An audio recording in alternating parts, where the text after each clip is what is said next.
जम्मू कश्मीर से अगर भाजपा को बाहर निकालना है तो हमने एक ही प्लेटफॉर्म पे मिलना चाहिए और एक ही प्लेटफॉर्म से हम बातचीत करेंगे। लोगों का साथ अगर हमें मिलेगा तो हम भाजपा को बाहर निकाल सकते हैं। इस तरह डॉक्टर फारूक अब्दुल्ला ने एक प्लेटफॉर्म बनाया, ऑल पार्टी मीटिंग्स की। उसके बाद आपको याद होगा कश्मीरी मीटिंग्स हुई, जम्मू में मीटिंग्स हुई, जिसमें ये कहा गया कि सभी अपोजिशन पॉलिटिकल पार्टीज़ को एक ही मंच पे आना चाहिए, तभी हम भाजपा को बाहर निकाल सकते हैं। लेकिन जब लोकसभा इलेक्शन नज़दीक आते रहे और सीट शेयरिंग की बात चलती रही, इंडिया अलायंस बना पूरे हिंदुस्तान में कि वो भाजपा को बाहर निकालेंगे और सत्ता से भाजपा को बाहर निकालना बहुत ज़रूरी है। इस तरह के दावे वादे किए गए इंडिया ब्लॉक के। उसके बाद इसी तरह जम्मू कश्मीर में नेशनल कॉन्फ्रेंस, पीडीपी, कांग्रेस, सभी पॉलिटिकल पार्टी एक साथ हुई और इंडिया अलायंस के साथ जुड़े और ये माना जा रहा था कि इस बार लोकसभा इलेक्शंस ये इंडिया अलायंस की तमाम पॉलिटिकल पार्टी सीट शेयर करेंगी और उस पर अपने अपने जो है कैंडिडेट को उतारेंगे। लेकिन आज नेशनल कॉन्फ्रेंस के उमर अब्दुल्ला ने जो प्रेस कॉन्फ्रेंस कश्मीर में श्रीनगर में दी, उनने क्या कुछ कहा सीट शेयरिंग को लेकर। उन्होंने ये भी कहा कि पीडीपी को वो समर्थन नहीं देंगे। अगर राहुल गांधी और प्रियंका गांधी उस कश्मीर सीट से कॉन्टेस्ट करते हैं तो उनके लिए सीट छोड़ने को तैयार हैं। लेकिन ये सब उनकी प्रेस कॉन्फ्रेंस में जो बातें की गई ये किस तरफ इशारा कर रही हैं और क्या अगले जो लोकसभा इलेक्शन आने वाले हैं उनमें नेशनल कॉन्फ्रेंस, पीडीपी एक साथ इलेक्शन कॉन्टेस्ट करेंगे या वो अपने अलग अलग कैंडिडेट अपनी अपनी कॉन्स्टिट्यूंसी से उतार सकते हैं। इस सब पर हमारे साथ बात करने के लिए हैं सईद तजम्मुल, जो सीनियर सहाफ़ी हैं। लगातार लोकसभा इलेक्शंस को लेकर हम हर दिन आप तक खबरें पहुंचाते हैं। क्या कुछ हो सकता है, क्या पेशन गोइयाँ हैं इलेक्शंस को लेके, इन सब से बातचीत करते हैं और जानने की कोशिश करेंगे आज की प्रेस कॉन्फ्रेंस को लेकर। क्या कहेंगे आज जो प्रेस कॉन्फ्रेंस आई नेशनल कॉन्फ्रेंस की तरफ से और जिस तरह र्यूमर्स चल रहे हैं, जिस तरह हमने बात भी पहले की कि एनसी नहीं मान रही साउथ कश्मीर सीट के लिए, आज एनसी के उमर अब्दुल्ला ने खुद बोला कि हम उसको कैसे सीट दें जो ऑलरेडी लोकसभा इलेक्शन में तीसरे नंबर पे थे। अगर राहुल गांधी या प्रियंका गांधी आते हैं हम उनको सीट छोड़ सकते हैं।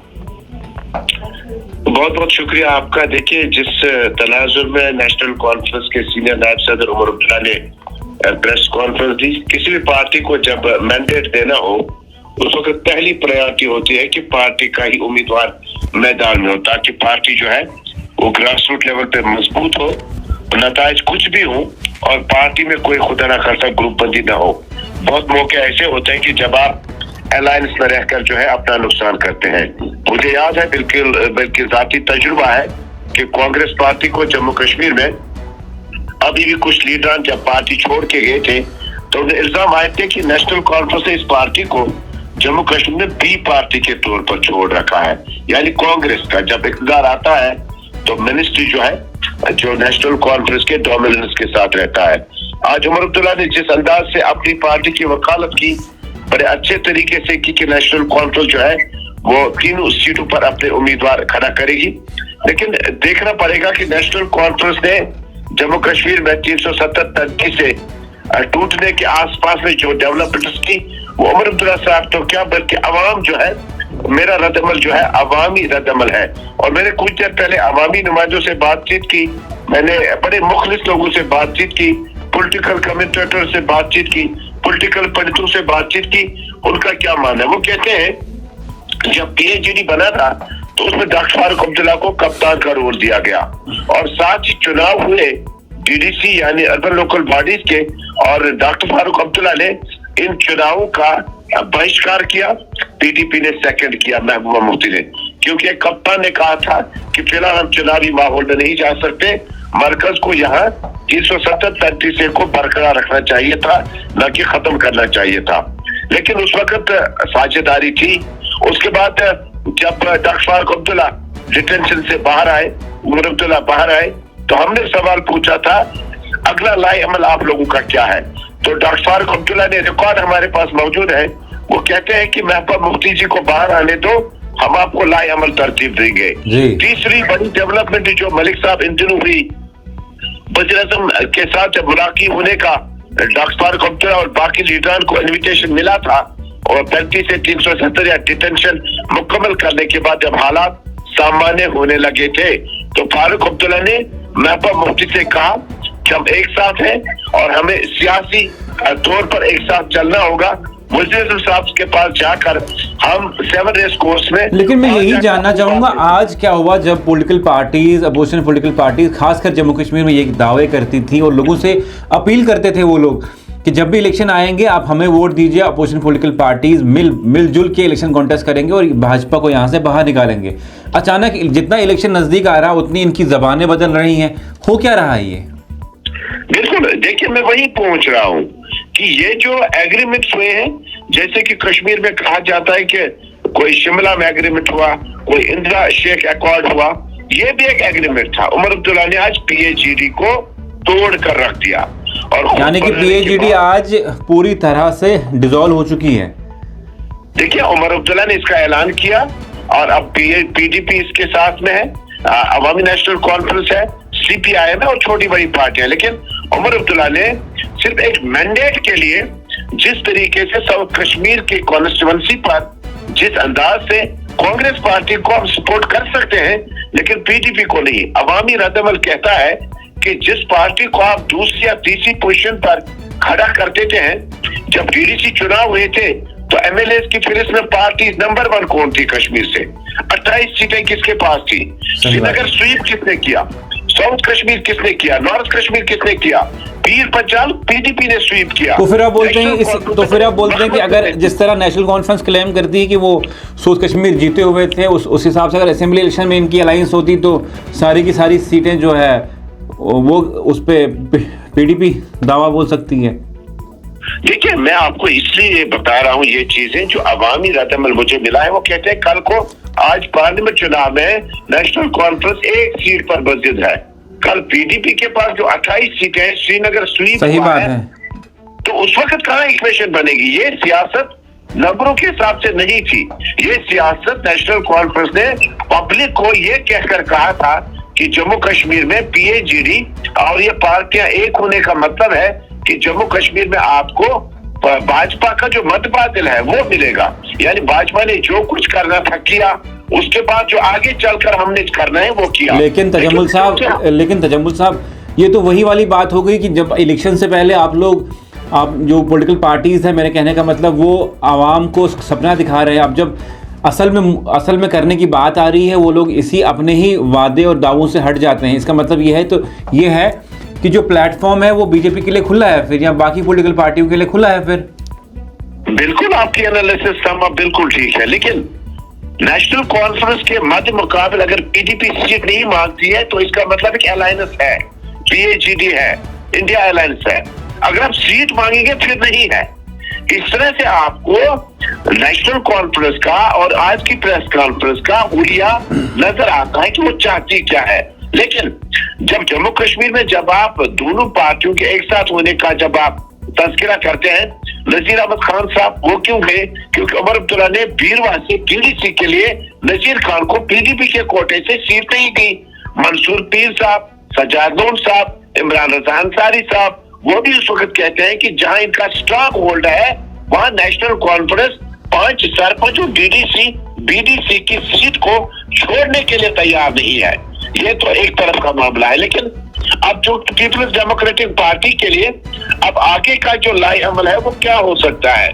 सियासी मुबस्सिरीन के मुताबिक PDP जो है, जहां नेशनल कॉन्फ्रेंस उन्हें साउथ कश्मीर में कहते हैं कि अब तीसरे नंबर पे आए, उस वक्त 40 के करीब लेजिस्लेटर जो थे वो पार्टी से दूर हो गए थे और उसके बाद PDP मुश्किलात में थी। अब मुझे बताइए तजम्मुल साहब, नहीं मैं जानना चाहूंगा थोड़ा सा बीच में कि आपके जराए क्या बोलते हैं कि जो PDP है वो क्या चाहती है? क्या उन्होंने NC से कोई बातचीत की? क्योंकि NC की प्रेस कॉन्फ्रेंस तो बाहर आ गई है मंजर आम पे, उन्होंने क्या कहा, उनकी क्या सोच विचार है, PDP के क्या सोच विचार है इन सभी सीट्स को लेके? कहीं ऐसा तो नहीं है कि PDP उसके बाद अगर ये वाली सीट PDP को नहीं मिलती उसके बाद PDP अपने कैंडिडेट सब जगह से अनाउंस करे, ऐसा पॉसिबिलिटीज है? देखिए PDP अभी सीट शेयरिंग की बात ही नहीं कर रहा है। ये उमर अब्दुल्ला खुद सीटें बांट रहा है, ये उमर अब्दुल्ला खुद PAGD के खिलाफ बोल रहे हैं, ये उमर अब्दुल्ला खुद पोजीशन चेंज करते हैं और यहाँ तक कि उनकी एक स्पोक्स पर्सन है, मैं कल उनका सुना था, वो कह रही थी कि फिर तो ABC को भी हमें सीटें देनी है। नहीं आप मुझे एक बार बताइए, मैं आपको इधर यहाँ पे रोकूंगा। पाकिस्तान के जब इलेक्शन हुए आपको याद होगा कि उसके बाद जो है पहली पार्टी PDP थी जिसने NC पे तंज कसा 87 को लेके। अगर ये लोग कोलिशन में थे तो ये क्यों आपस में इतनी गहमा गहमी हो रही है? इसी का हवाला आज उमर साहब ने दिया, कहा कि उमर साहब ने इसी का हवाला दिया, सुनिए, उमर साहब ने इसी का हवाला दिया, कहा कि किस तरह की कोलिशन बनती है जब पाकिस्तान में इलेक्शन होते हैं, वो लोग एनसी का बोलते हैं, 87 का।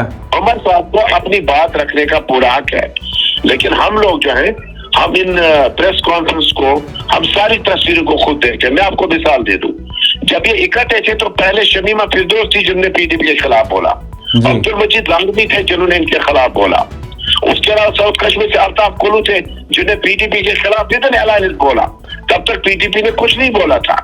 लेकिन उसके बाद जब रेजिंग डे हुए तो उसमें वहीदुर रहमान पारा ने बात की, तारीख के अवराक पलटे, उसके बाद रेजिंग डे हुए तो कई लीडर ने नेशनल कॉन्फ्रेंस में सवाल किए।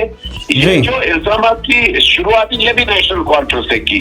इसलिए कई पार्टियां जो है, जब आप पाकिस्तान में इंतखाबात की बात करते हैं, उसके बाद ट्वीट आए और पीटीपी ने उस वक्त कहा कि ये इंतखाबात, जी उन्होंने कहा, हाँ उन्होंने पूरा ट्वीट किया, उन्होंने कहा कि 1987 की याद दिलाती है। जी, पीटीपी के ट्वीट में ये कहा गया था कि जो रीग इलेक्शन पाकिस्तान में हुए हैं वो 87 में तो यहाँ कर दिए हैं किसी पार्टी ने, वो भी तारीख का हिस्सा है।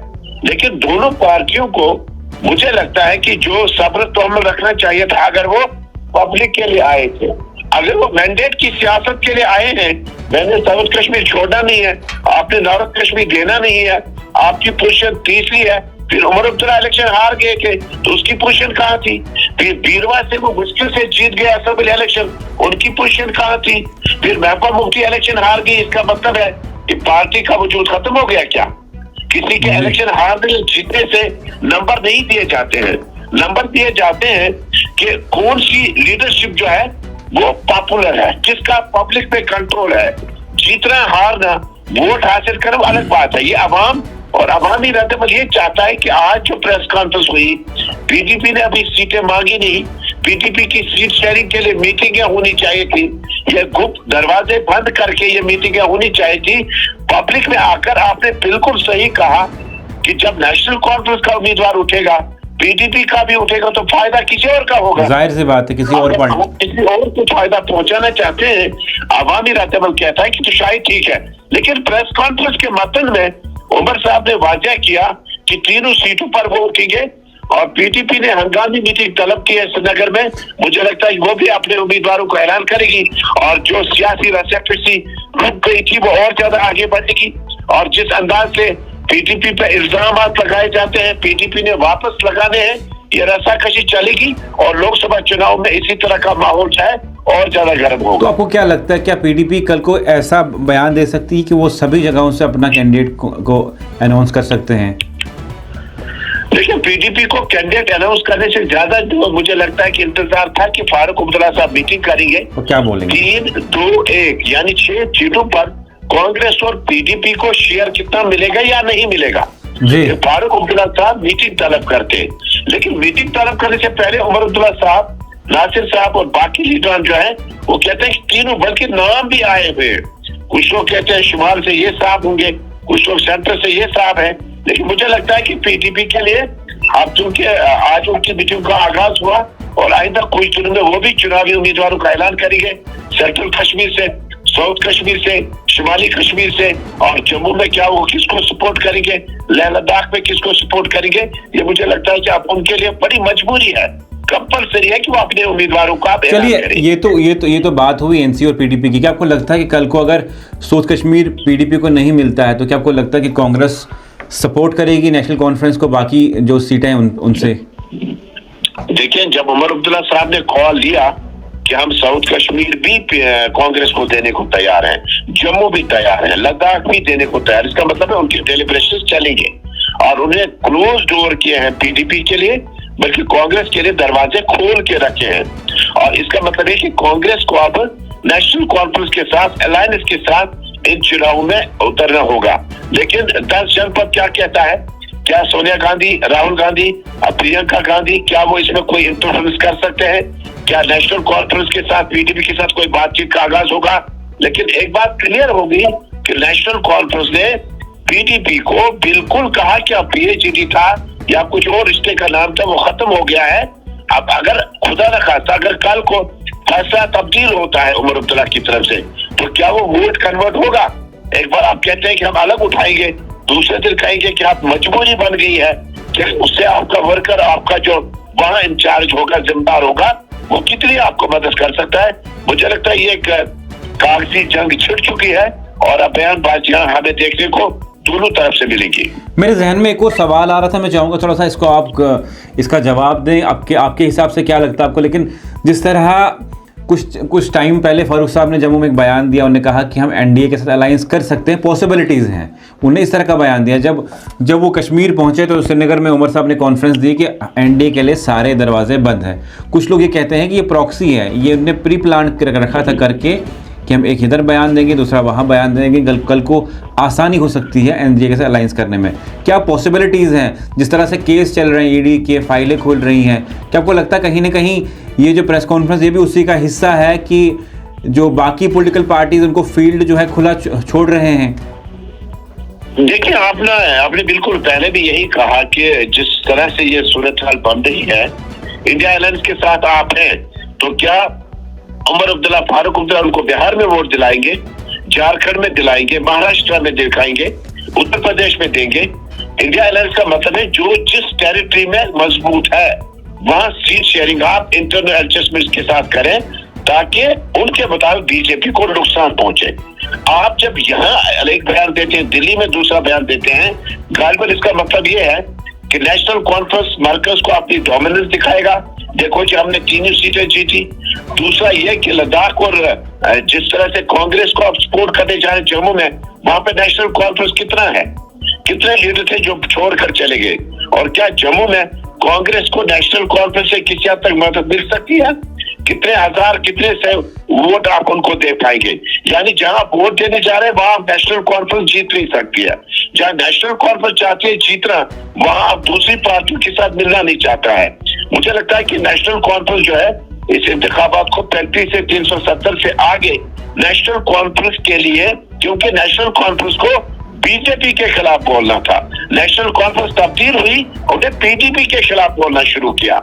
इससे आपको गालिबन बात साफ नजर आई कि रीजनल पार्टी में, मुझे याद है मसूद साहब जब कश्मीर में हुर्रियत कॉन्फ्रेंस हुआ करती थी, वो अलग अलग मौके पर रखती थी विद इन हुर्रियत, लेकिन जब कोई शटडाउन की कॉल होती थी वो एक हो जाते थे। लेकिन मेन स्ट्रीम पार्टी में पीडीपी और एनसी अलग अलग है, जब चुनाव लड़ने की बात होती है तो अलग अलग हो जाते हैं। इसका मतलब है करनी और कहनी में फर्क है। नेशनल कॉन्फ्रेंस के लिए सबसे प्रायोरिटी ये है कि उनकी सीटें आए और मौकम जो स्टैंड जो पार्टी के साथ पॉलिटिकल कमिटमेंट अलायंस है उसको बाद में देखा जाएगा। लेकिन आप मुझे ये बात बताइए कि हम जरा एक एनालिसिस करते हैं साउथ कश्मीर को सीट को लेके। अगर कल को हो सकता है कि नेशनल कॉन्फ्रेंस पीडीपी को समर्थन ना दे और वहाँ से नेशनल कॉन्फ्रेंस का भी कैंडिडेट होगा, पीडीपी का भी होगा, उसके बाद जिस तरह बोला जा रहा है कि अमित शाह जो है खुद बहुत इंटरेस्टेड है साउथ कश्मीर सीट को लेके कि वो उनको मिलनी चाहिए, तो क्या पॉसिबिलिटीज है कौन वहाँ से जीत सकता है? किसकी मदद हो सकती है? देखिए, साउथ कश्मीर की सीट में बीजेपी आपकी बार बहुत ज्यादा कोशिश कर रही है और करनी भी चाहे। इस बिगदार पार्टी की कोशिश रहती है कि पहली बार ऐसा होगा कि शायद डिलिमिटेशन जिस अंदाज से हुई उसके बाद बीजेपी चाहेगी कि ज्यादा जोर उससे लगाया जाए।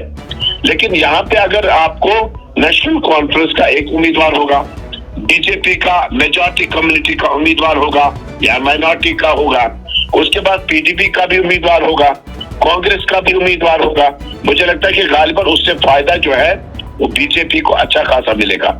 लेकिन वोटरान जो है साउथ कश्मीर के, जिसमें अनंतनाग वगैरह का जो वोट है और उसके उस तरफ का जो वोट है और गुजर पहाड़ियों का जो ट्राइबल स्टेटस जो बदल गया, जो मंजरनामा बदल गया, उसमें देखना पड़ेगा कि क्या पीडीपी उसको सस्टेन कर पाएगी, क्या नेशनल कॉन्फ्रेंस की जो उम्मीद है सीट लेने की, कहीं उनकी कैलकुलेशन गलत तो नहीं है, कहीं वो खुदा ना खास्ता इस कश्मकश में नुकसान तो नहीं कर रहे हैं कश्मीर का या अपना या अपनी पार्टी का।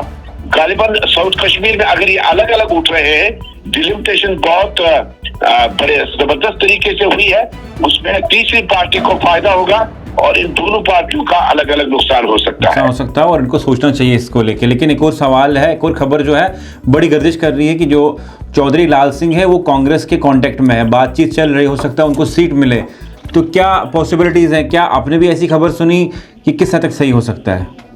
देखिए, लाल सिंह के लिए बड़ी खबरें आई। कुछ वक्त पहले कह रहे थे कि वो प्राइम मिनिस्टर की रैली में नजर आएंगे। कुछ वक्त पहले कहा जाता था कि वो बीजेपी के बिल्कुल सपोर्ट में आ रहे हैं। लेकिन जिस अंदाज से गुलाम नबी आजाद ने GM सरूरी का अनाउंसमेंट किया, उसके बाद आज धड़कनें और बढ़ गई जब चौधरी लाल सिंह के बारे में कहते हैं कि वो वापसी करेंगे कांग्रेस पार्टी में। उनका कुटवा इस कॉन्स्टिट्यूंसी से लेकर उधमपुर तक अच्छा खासा किला उनका मजबूत है। लेकिन मुझे लगता है कि ये कयास आ रहा है, अभी इब्तिदा में है, और अगर ये मैच्योर होता है चौधरी लाल सिंह का, उसके बाद वो इलेक्शन लड़ते हैं, तो वहां पे उतना ज्यादा फायदा जो है किसी पार्टी को नहीं होगा।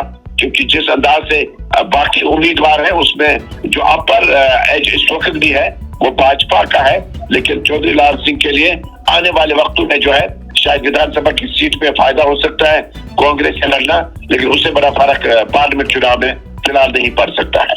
चलिए, बहुत बहुत शुक्रिया आपका। ये थे मेरे साथ सईद तजम्मुल, सीनियर सहाफ़ी कश्मीर से बातचीत करने के लिए। आज जो प्रेस कॉन्फ्रेंस उमर अब्दुल्ला ने कश्मीर में दी और क्या कुछ कहा, सीट शेयरिंग को लेके बड़ी रूमर्स स्पेकुलेशन थे। और आपको बता दें, आप भी खबरें देखते हैं किस तरह से नेशनल कॉन्फ्रेंस ने PGD बनाई, उसके बाद जम्मू कश्मीर के लोगों की बातचीत चल रही थी, उसके बाद कई मीटिंग्स जम्मू में भी हुई, ऑल पार्टी मीटिंग, जिसमें ये स्लोगन्स लगे कि आपकी बार भाजपा को बाहर निकालना है तो मिलजुल के एक प्लेटफॉर्म से हम कॉन्टेस्ट करेंगे, तभी जाके हम भाजपा को हरा सकते हैं। डॉक्टर फारूक अब्दुल्ला का वो बयान जिसमें उन्होंने कहा था कि अगर हम एक हो जाएंगे तभी हम भाजपा को निकाल सकते हैं। भाजपा से अगर बचना है, खासकर जम्मू कश्मीर के लोगों को अगर बचना है, तो भाजपा को बाहर निकालना बहुत ज़रूरी है। उसके लिए हमें एक साथ मिलना चाहिए, मिलजुल के इलेक्शंस कॉन्टेस्ट करने चाहिए, एक दूसरे का साथ देना चाहिए। लेकिन असल में क्या हो रहा है, जितना इलेक्शन नज़दीक आ रहे हैं उतनी ही इन पार्टियों में सियासी जंग चल रही है। सो कश्मीर को सीट को लेकर बहुत जंग चल रही थी। आज उमर साहब ने क्या बयान दिया और क्या कहा, उससे साफ होता है कि वो शायद PDP को सपोर्ट नहीं करेंगे। उन्होंने कहा कि अगर राहुल गांधी या प्रियंका गांधी खुद आके कॉन्टेस्ट करते हैं तो वो हम सीट छोड़ने के लिए तैयार हैं, लेकिन वो इस तरह सीट नहीं देंगे। तो अगर वो सीट नहीं देंगे तो किस तरह मुकाबला स्ट्रांग होता है और किस पार्टी को वहाँ जीतने का मौका मिलेगा, ये आप कमेंट सेक्शन में ज़रूर लिख सकते हैं, हमें बता सकते हैं। ये हमारा एनालिसिस था लोकसभा इलेक्शंस को लेकर। आगे भी आप तक खबरें पहुँचाएंगे। तब तक के लिए आप देखते रहिए न्यूज़ इनसाइडर 24/7।